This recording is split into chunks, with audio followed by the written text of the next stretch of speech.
আসসালামু আলাইকুম। আমি ইনজামুল হক সজল, গ্রাফিক্স মাই ড্রিম থেকে। আজকে আমি আপনাদের শেখাবো কিভাবে শেপ ফিল্টার টুল কাজ করে, কিভাবে আমরা শেপ ফিল্টার টুল দিয়ে বিভিন্ন শেপে ডিজাইনটাকে নিয়ে আসতে পারি। আমরা ফার্স্টে বেসিক কিছু ধারণা দিই। আমরা একটা ইলিপস নিই,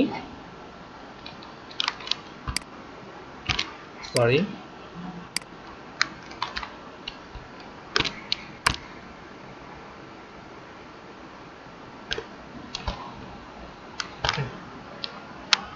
আমরা এখানে স্টক কালারটা অফ করে ফিল কালার ব্যবহার করুন, তাহলে আপনাদের বুঝতে অনেক সুবিধা হবে। কন্ট্রোল অল্টার ক্লিক করে আমরা সেম আরেকটি কপি করে নিই। এখন সিলেকশন টুল ক্লিক করে দুইটা একসাথে সিলেক্ট করলাম। এবার আমরা শেপ ফিল্টার টুল নিলাম। এখন আমরা শেপ ফিল্টার টুলে আমরা কি দেখতে পাচ্ছি, একটা অ্যারো চিহ্নর পাশে প্লাস। এখন আমরা যদি অল্টার ধরি তাহলে দেখেন মাইনাস আসতেছে। এখন আমি অল্টার ধরে যদি এটা ক্লিক করি তাহলে এটা মাইনাস হয়ে গেল। আমরা যদি এখন মাউসের বাম বাটন ক্লিক করে এইভাবে যদি টেনে দিই তাহলে প্লাস হয়ে গেল। আমরা যদি এটা মাইনাস করি, একটা সুন্দর চাঁদের শেপ আসলো।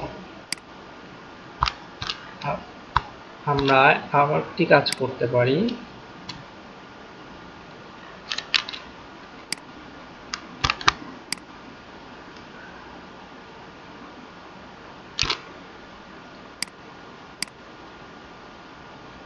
সিলেক্ট করলাম শেপ ফিল্টার টুল দিয়ে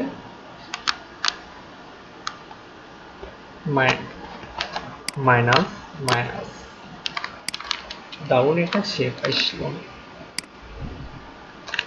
আমরা আরেকটি কাজ করতে পারি, এখান থেকে রেক্টেঙ্গেল নিই,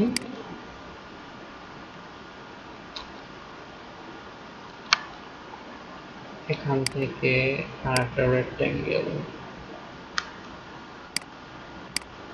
দেখেন এই দুইটা রেক্টেঙ্গেল নিলাম, দুইটা আলাদা আলাদা অবজেক্টে আছে। এখন আমি যদি দুইটা একসাথে সিলেক্ট করে শেপ ফিল্টার টুল দিয়ে এইভাবে যদি প্লাস করে দিই তাহলে সবগুলা একটি অবজেক্টে চলে আসলো।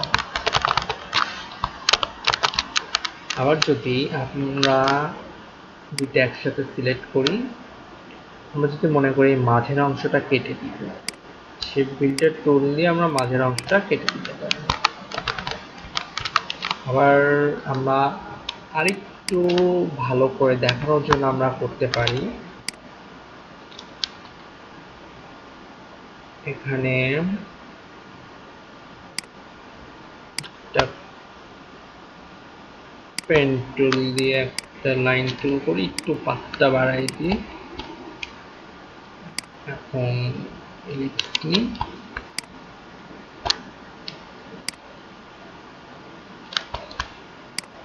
ছোট,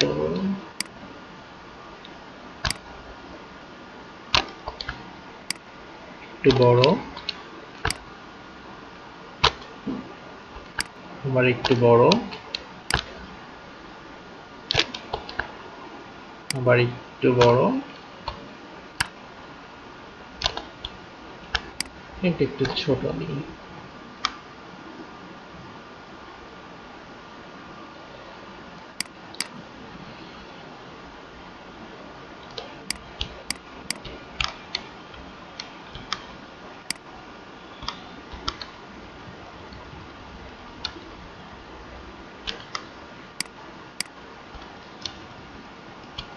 লাইনের সমান সমান নিই।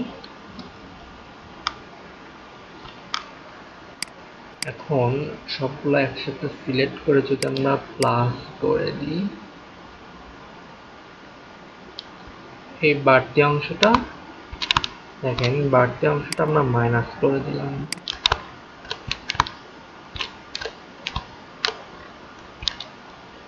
এটা কালারটা চেঞ্জ করে দিই। আমি স্টক কালার অফ করে এখান থেকে একটা কালার দিই।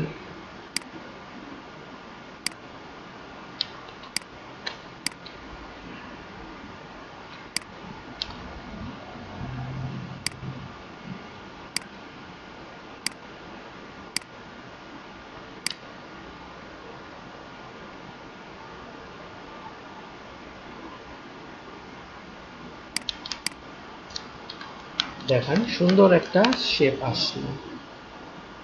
আশা করি আপনারা শেপ বিল্ডার টুলের কাজটি বুঝতে পেরেছেন।